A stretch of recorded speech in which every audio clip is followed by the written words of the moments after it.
As the Louisville airport buzzes with record-setting passenger numbers this week, just down the road, neighbors are hoping that they'll soon see some peace and quiet in the skies. And it could very well happen soon, as the Federal Aviation Administration is looking to make changes, cutting down on noise from the airport. WHAS11 team's Connor Steffen and photojournalist Addie Hill show us the proposed changes to one of the world's busiest flying hubs. It's the airport that never sleeps. This will be the busiest time. Especially this week, as the Louisville Muhammad Ali International Airport prepares for a record-setting Thanksgiving holiday. American Airlines flight attendant Shantae Chandler would know. How many flights? Hundreds. We could see every 5 minutes a plane flying in. The boom in business hasn't gone unnoticed, especially if you find yourself living 5 minutes down the road. For me personally, I just learned to accept it. You have the interruptions with the planes flying overhead. Federal Aviation Administration officials acknowledged as much last week. If you're not hearing airplane noise, that means somebody else is. Sharing new plans for how planes will fly in and out of SDF as it looks to modernize routing methods. Christian Cobbler is with the FAA. So that's really what is kind of driving this, is that future-proof, the growth of the airport. The overall goal for a growing SDF, safer, more efficient flights. But officials say the proposal will also help people living directly in the flight's path hear less of this. Mm-hmm. Oh, yeah. Yeah, definitely. We hadn't heard about that. Bill Fowler and Dan Fetty are hopeful of the efforts. They've lived near SDF for more than 20 years now, and just recently were phased into the Quieter Home program. They replaced windows and doors and insulated and furnaces. Mm-hmm. Well, thankful, they say it's not enough to keep the noise out, so they welcome the proposal. By upgrading to satellite-based routing procedures, FAA officials say planes can fly shorter, more direct routes. New technology will also allow flights to climb and descend more efficiently, cutting down on noise. It'd be nice just so that when you're outside, you can enjoy a conversation. As the frantic Thanksgiving rush continues, hopes for these neighbors, they'll soon see some peace and quiet. In Louisville, Connor Steffen, WHAS 1119, on your side. FAA officials are currently looking to hear your thoughts on their proposal. You can submit comments still online or by mail until December 22nd. We've got a link for you to make that easy at WHAS11.com. Happening tonight in Louisville Metro Police are investigating a crash that's left a bicyclist dead. It happened about 9:30 tonight on Crittenden Drive, right down near the airport. Investigators say for some reason the bicyclist, an adult man, veered in front of a car and was hit. He died at the scene.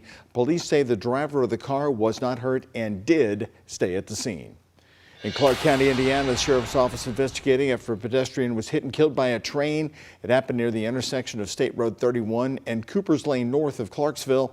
A spokesperson for the sheriff's office says right now they don't know the cause or the circumstances of this crash. They expect to release more information once the person's family is notified and that they have a better understanding of what happened. Newly released body camera video shows what led a Louisville Metro police officer to shoot a domestic violence suspect last Monday in the Wyandotte neighborhood of the South End. LMPD investigators say Officer O'Shea Rogers and others responded to Beecher Street for the original domestic violence call. When he arrives, you can see the suspect, Joran Bobbitt, behind a car door. He runs when police come closer, leading them on a chase over fences, through yards, and then onto Camden Avenue. It's at that point police say Bobbitt points an assault-style rifle at officers. Right here it's been circled by the department and refused to follow commands. Now, drop the freaking gun! Drop it! At that time, Officer Rogers shoots Bobbitt, and other officers come in to treat him. At one point, Bobbitt says the gun was a toy, but in photos of the weapon, LMPD disputes that. During a news conference today, the Metro Deputy Chief Paul Humphrey praised the new officer for his discipline and performance. Officer Rogers, just coming out of the academy, performed very well. He was very calm. Everyone went to work immediately rendering aid to this suspect. Officers went and made contact with the victim to make sure that she was okay and received the aid that she needed and the resources that she needed. Bobbitt survived the shooting. He has pleaded not guilty already to charges including assault, domestic violence, and evading police.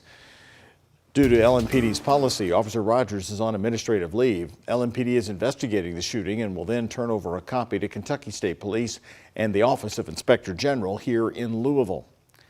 New tonight, a Nelson County, Kentucky corrections officer is in jail, accused of impersonating a police officer and possessing explosives. According to arrest documents, deputies originally searched Mason Johnson's home while investigating a complaint of someone using police equipment to stop a car. During the search, investigators say they found an explosive device appearing to be a pipe bomb, along with other objects designed to be booby traps. Inside Johnson's room, deputies say they found several guns and other police equipment. Johnson's also accused of having a plan to kidnap one person and murder another. We've asked about his his employment status, but we have not yet heard back. Louisville Metro Councilmember Anthony Piagentini is suing the Louisville Ethics Commission after they found him guilty of violations earlier this month. The commission found Piagentini used his position of power to leverage a six-figure job. In his lawsuit, Piagentini argues the commission violated due process and arbitrarily exercised their authority. He also argues that their findings weren't supported by evidence. According to the lawsuit, Piagentini believes the commission did not act impartially. We have contacted the Ethics Commission for a response to the allegations, but have not received one back as of news time.